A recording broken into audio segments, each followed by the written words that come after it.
Get to your top stories right now. New claims of violence while in ICE custody. A Mexican immigrant working in Minnesota says federal officers arrested and beat him, left with him with several skull fractures and brain injuries. Our Barrett Leone is live outside of HCMC this morning with more details. Barrett.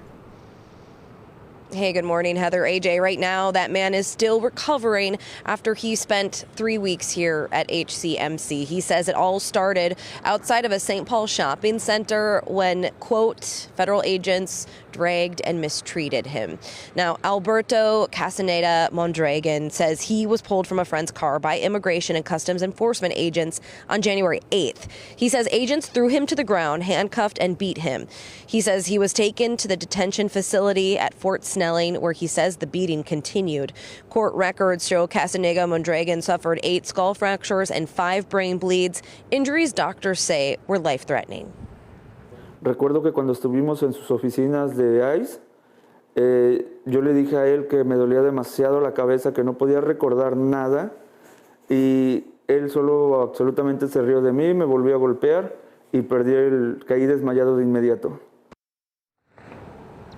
Now, ICE officers later told hospital staff that Castaneda Mondragon deliberately ran into a wall, but staff say in an interview by the Associated Press that CT scans and injuries did not align with that narrative.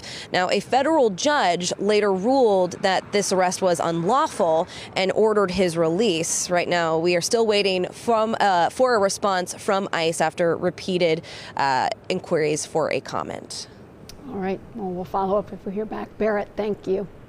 An internal Homeland Security memo is giving us our most detailed look at ICE arrests. AJ, you have a breakdown of those numbers? I certainly do. So here's what we learned from that new memo. Fewer than 14% of the nearly 400,000 people arrested by ICE since President Trump took office have charges or convictions for violent crimes. You see that right here, under 14%. In response to that, a Homeland Security spokesperson said drug trafficking, distribution of child pornography, burglary, fraud, DUI, embezzlement, solicitation of minor, human smuggling are all categorized, I should say, as non-violent crimes. That's coming to us from DHS. Now, this graph right here breaks this all down. So you can see violent crime right here. This area right here, this all right there, that's violent crime. So we're talking homicide, robbery, burglary, that make up that top portion. But look over here to the right here. This is about 40%. Civil immigration violations only. Nearly 40% had no criminal record. They were arrested for being in the U.S. illegally. That undermines the Trump administration's promise to go after the worst of the worst. Now, WCCO looked at what DHS put on their worst of the worst site for Minnesota. Right now, 478 people are listed. There are about 4,000 of the department says that are arrested in the state. So these numbers here, that's around 12%.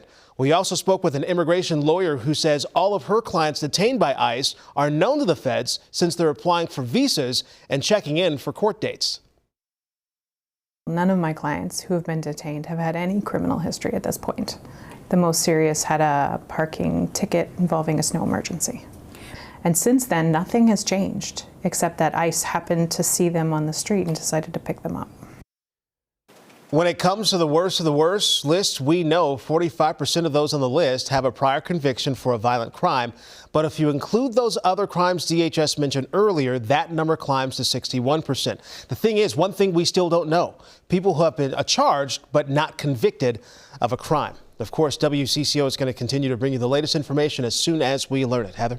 All right, AJ, thanks. Let's head over to the live desk this morning for the very latest from Maria Lissignoli, who is following Homeland Security testimony that's happening later today. Maria? Yes, Heather, and it's an opportunity to hear from the heads of different Homeland Security agencies as this ongoing federal crackdown here in Minnesota continues. And today we're expecting to hear from ICE Director Todd Lyons, Customs and Border Protection Commissioner Rodney Scott, and U.S. Citizenship and Immigration Services Director Joseph Edlow.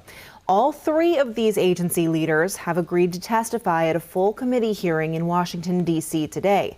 The House Committee on Homeland Security is holding this hearing to conduct the oversight on each agency.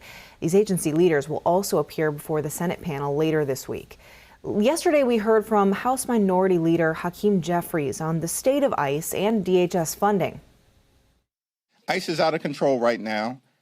The American people know it, and ICE clearly needs to be reined in. Taxpayer dollars should be used to make life more affordable for everyday Americans, not brutalize and kill American citizens. Our position has been clear. Dramatic changes are needed at the Department of Homeland Security before a DHS funding bill moves forward. Period. Full stop. The hearing is scheduled for 9 this morning and will be live streamed on Homeland Security's YouTube page. We'll have coverage on our streaming platform, CBS News Minnesota. All right, Maria, thank you.